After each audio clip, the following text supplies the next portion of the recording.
Lesson, we'll be talking about how to sketch cubic functions. So our area of focus here will be third-degree functions, the graph of x to the power of 3. So now the generic shape is given as y is equal to ax cubed plus bx squared plus cx plus d.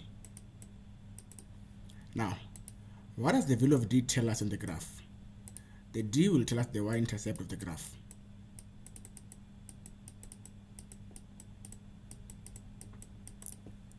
Or alternatively, to find the y-intercept,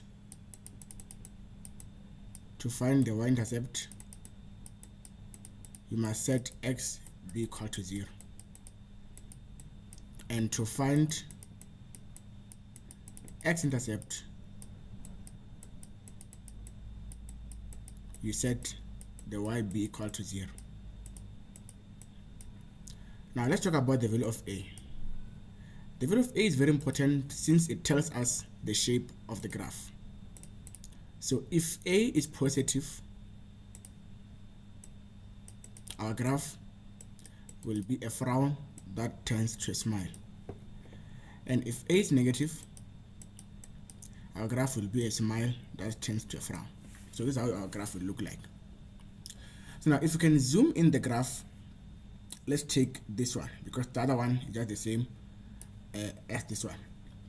So let's zoom the graph of a is positive and explore some features on the graph. Now notice that here we've got two turning points. We've got turning point 1 and we've got turning point 2. Now, how do we find the turning point of a function? Now, to find the turning point, you must equate the first derivative to 0 and solve for x. After getting the value of x, replace in the original equation.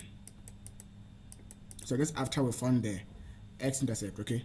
Or the next step is solve for x. Or any variable which will be given, but they are solved for x, and then replace that value of x into the equation, into the original function to get the corresponding value of y. So now here on the turning point, why do we set our derivative to 0? Now the derivative at a point gives us the slope of the tangent line. Okay, so now if we draw a tangent line at the maximum as well as the minimum, these lines are parallel to each other. And what is the slope at that point? The slope is 0. So the gradient of the slope is 0. So the derivative at a point of contact is equal to the gradient of the tangent at that specific point. So we can say that, okay, m of the tangent is equal to d over dx, which is the derivative at that point. So since the gradient is equal to the gradient of the tangent is equal to the derivative at that point, because on the maximum and the minimum the slope is 0, then the gradient of the tangent is also 0, the derivative will also be 0. Okay, so this is what you must know. And then you're gonna get two values of x. The other one will be the value for here and the other one will be the value for here. So you have to check which one comes before the other and which one comes before the other. Of course, if you are solving and then you get 2 and 3, 2 will come here and 3 will come here. Now if you can check, I said something about the graph changing from being a frown to being a smile. There's a specific point on the graph whereby this concavity changes. At this point the graph changes from being a frown to being a smile. Now what do we call this point? We call this point the point of inflection. The point of inflection. Now there are two ways to calculate the x value of the point of inflection. The first one, I'm going to erase here. So the first one that you must know, the point of inflection is exactly halfway between the two x-intercept of the turning point. So now, the x of the point of inflection is equal to the x value of turning point 1 plus the x value of the turning point 2 divided by 2. It's more like you're taking the midpoint. Remember this formula from analytical geometry? This is how you do it. So this point of inflection is exactly halfway between these 2 points, the x values of the turning points. Another way to find the x value of the point of inflection, you can equate the second derivative to 0 and solve for x. So by taking second derivative, meaning we're going to differentiate y, which is the function which will be given 2 times before you can actually go to determining the x values of the point of inflection. So we're going to go through an example, and I'll carry you through the steps on how you can find all these details which are on the slide. Now let's say we're given the function h of x, and h of x is equal to x cubed plus x squared minus 4x minus 4. Now, the first thing which we can notice here is the value of d. The value of d is what is here, right? So what do we say about the value of d? It gives us the y-intercept. So we don't have to calculate the y-intercept. Automatically we know that, okay, the y-intercept is equal to -4. So in a coordinate form, this will be 0 and -4. Recall, we said that the y-intercept is a point on the y-axis, and anywhere on the y-axis, the values of x are 0. Okay. Now, the second thing which we can notice here is the value of a, the coefficient of x to the power of 3. It's positive. How will our graph look like? We expect our graph to look like this.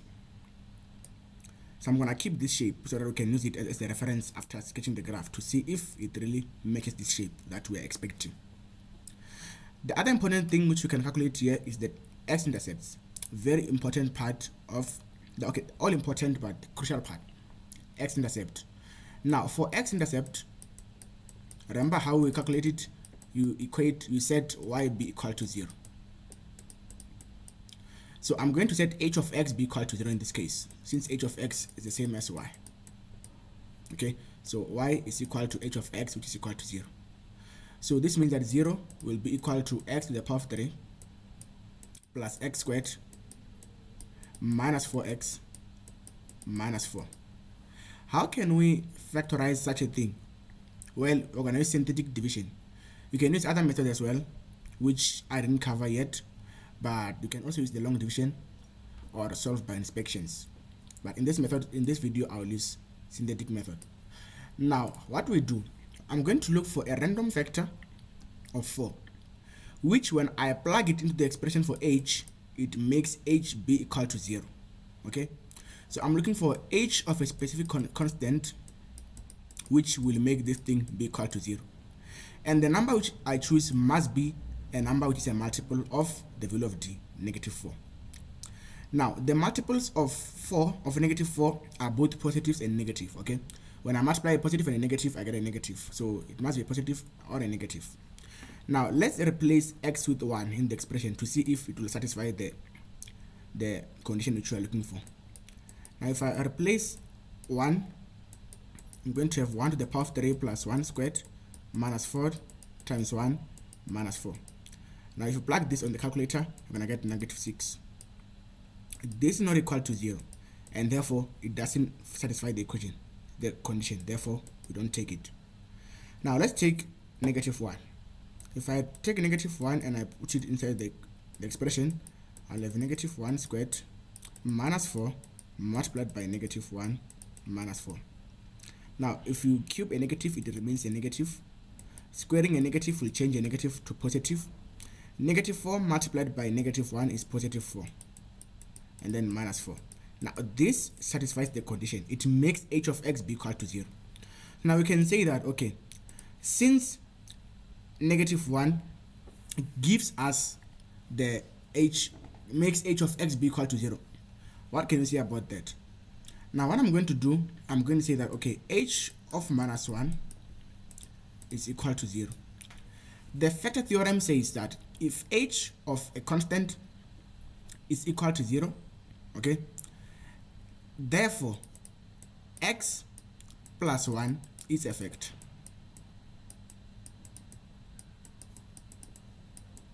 Okay, so this is where this thing comes from. How did we end up getting negative 1? We equated x plus 1 to 0. Okay, so for us to get negative 1, we had this thing, x plus 1 being equal to 0, and we took the 1 to the right side and it became negative. Okay, so now in short, what we can say here, if h of 3 is equal to 0, therefore x minus 3 is effect. Just reverse the process. Okay, so it's the factor theorem. Now we have the first factor, we have to look for the second factors. Okay, now we don't have to go again and plug in the second one, but we're going to use the synthetic division.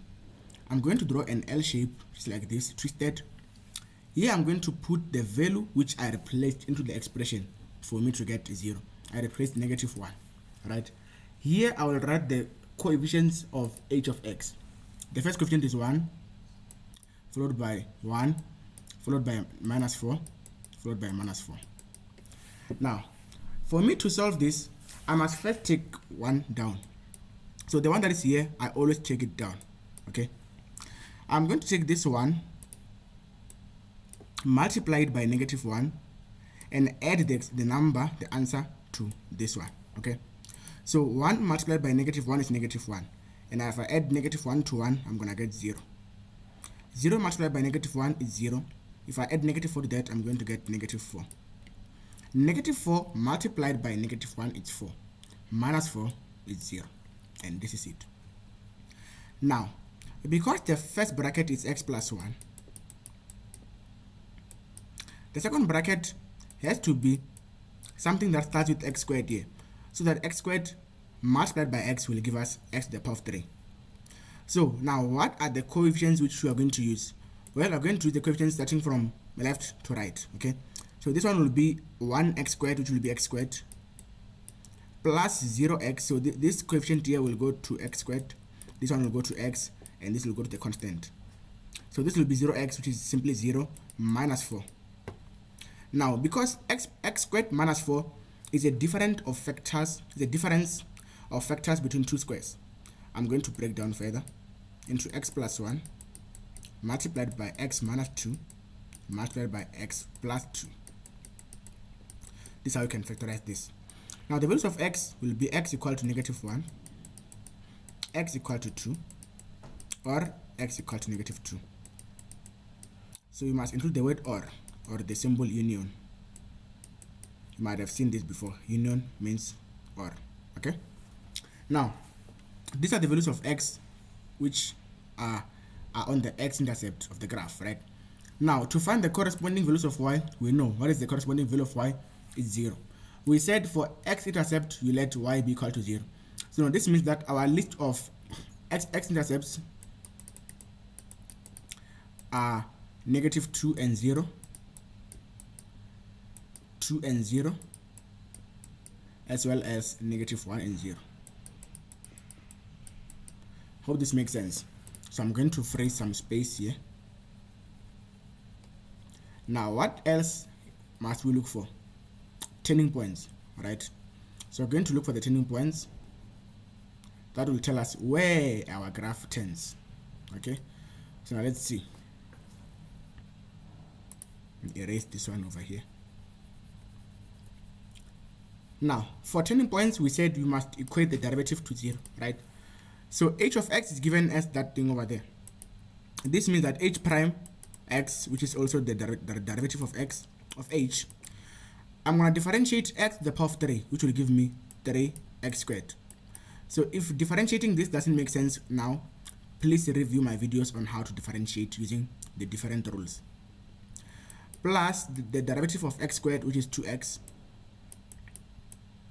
The derivative of negative 4x is negative 4. Okay, so this is it. Now by looking at the coefficients, we can't factorize this. Okay, so what we'll do, we must equate the first derivative to 0 for us to solve for x values of the turning points, right? Now 0 is equal to 3x squared plus 2x minus 4. By using the quadratic equation, x is equal to negative b, it's negative b over here. So this negative b plus or minus the square root of b squared minus 4ac over 2a. Now let's replace into the expression to see what we get. It's negative multiplied by 2, which is the value of b, plus or minus 2 squared minus 4, the value of a is 3, and the value of y is, the value of c is negative 4. And everything divided by 2 times a, which is 2 times 3. Now let's see what we get over there. I'm gonna punch that on the calculator to see what we get.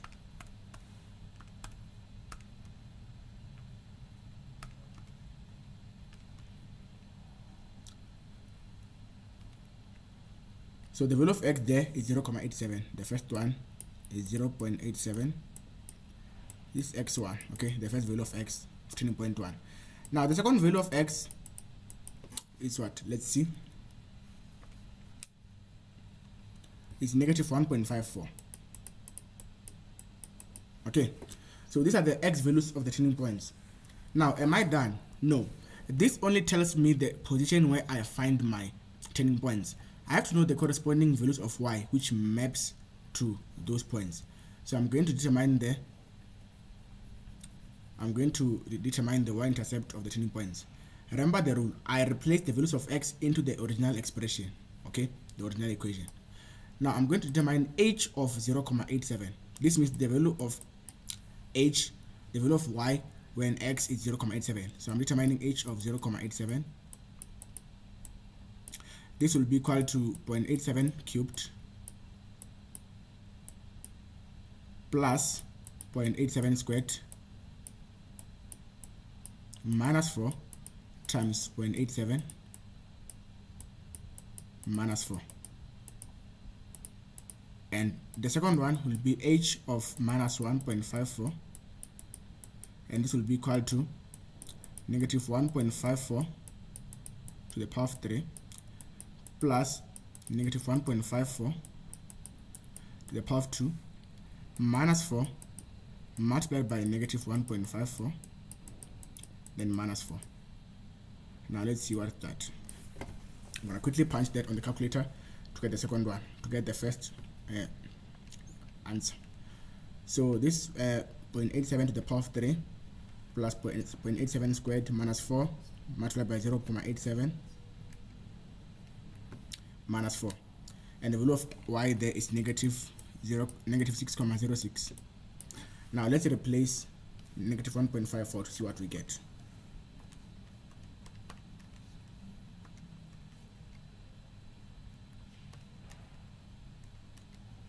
We get 0.88.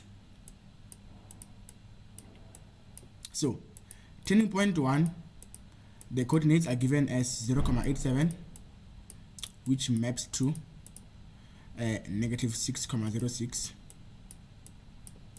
Turning point 2, the values of x is negative 1.54, and the corresponding value of y is 0.88. So now let's determine the final thing, the point of inflection. Now remember, I said there are two ways of doing the point of inflection. Now to get the x value of the point of inflection, I take the x value of turning point 1,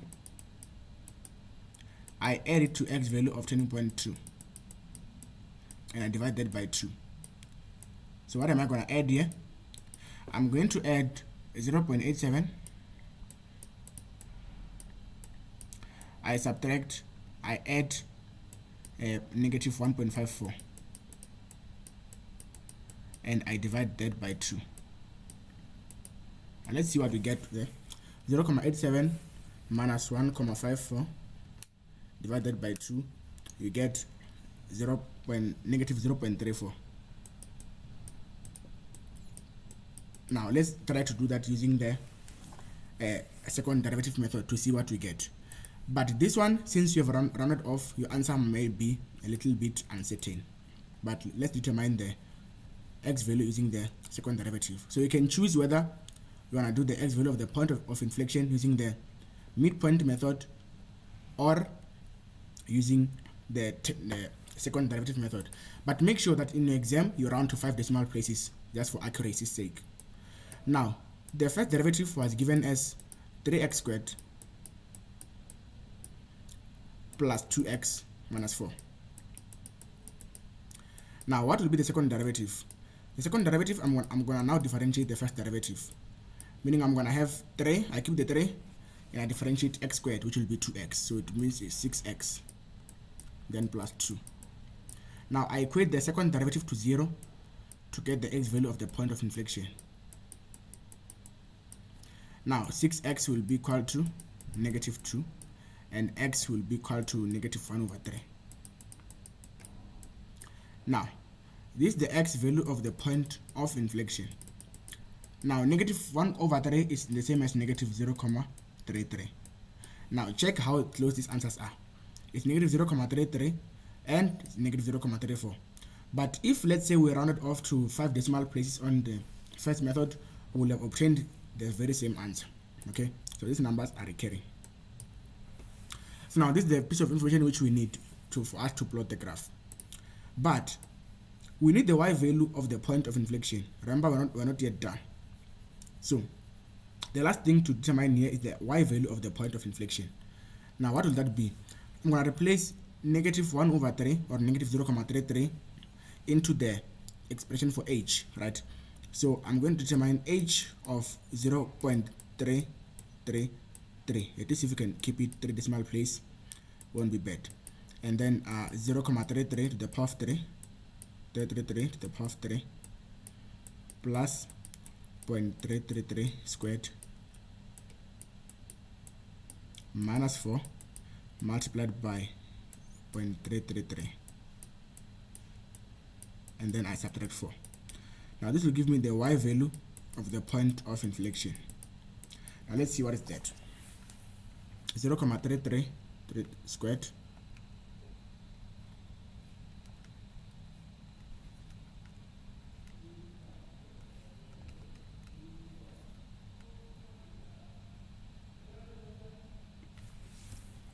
oh, okay, the value of x here is negative. Remember, it's negative, sorry for that. So I'm going to replace negative here, negative, and negative. So yeah, be cautious of such mistakes. So let's see what we get there.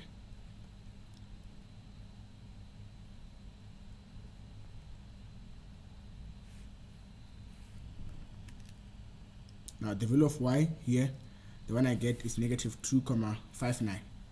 Okay, so the y value is negative 2,59. So we can see that the point of inflection is given as negative 0,33 as well as negative 2,59. So I'm going to cancel here and arrange everything nicely so that we can draw our graph.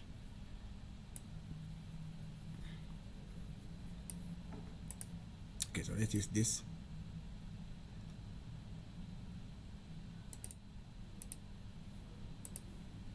Okay, and even that one, you no longer need it, right? So let me quickly erase this.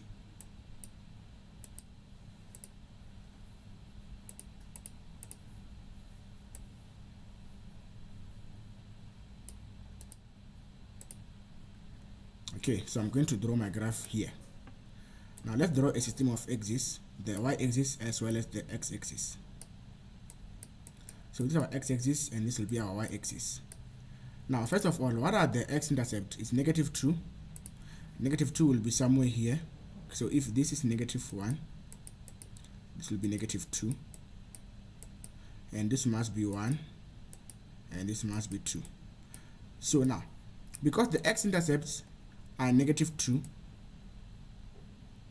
negative 1, and 2. What is the y-intercept? The y-intercept, we found it before to be what? It was negative 4, I think. Yeah, the y-intercept is negative 4. So I'm going to count here. 1, 2, 3, 4, 5, 6. So I'm going to have negative 4 here. So negative 4 will be our y-intercept, right? So now what is our turning points? Now what are our turning points?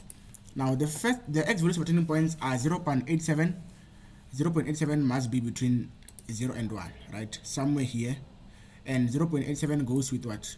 It goes with negative 6,06. So this means that this value will be somewhere here. So I'll use a red color for that. So 0.87 will be somewhere here, and it goes with negative 6.06. So this will be just immediately below 6. Okay. So try to make it as accurate as you can. So this point will be here. Now this is the point 0.87 and negative 6.06. Now let's see the second one. The second one is negative 1.54 and 0.88. So now negative 1.54 will be between negative 2 and negative 1, and that maps to negative let's see, what is that, 0.88, right? 0.88 will just be here below 1, not too far from it, and then the point will be here. Now this point is negative 1.54 as well as 0.88.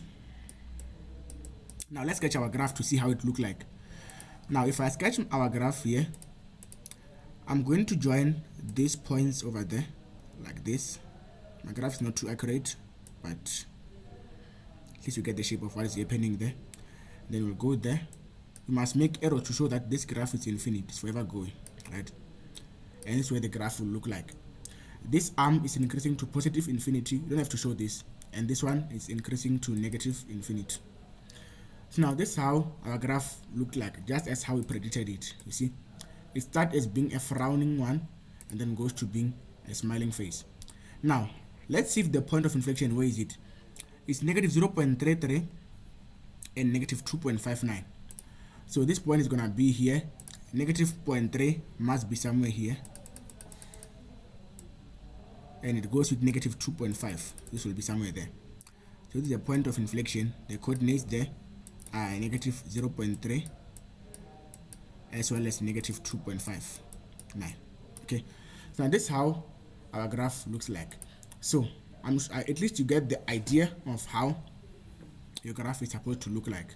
So make sure you're able to sketch a graph. We're going to sketch other graphs as well, on where the case whereby the turning point is also one of the x-intercepts, but we'll also focus on those graphs in due time. Thank you for watching.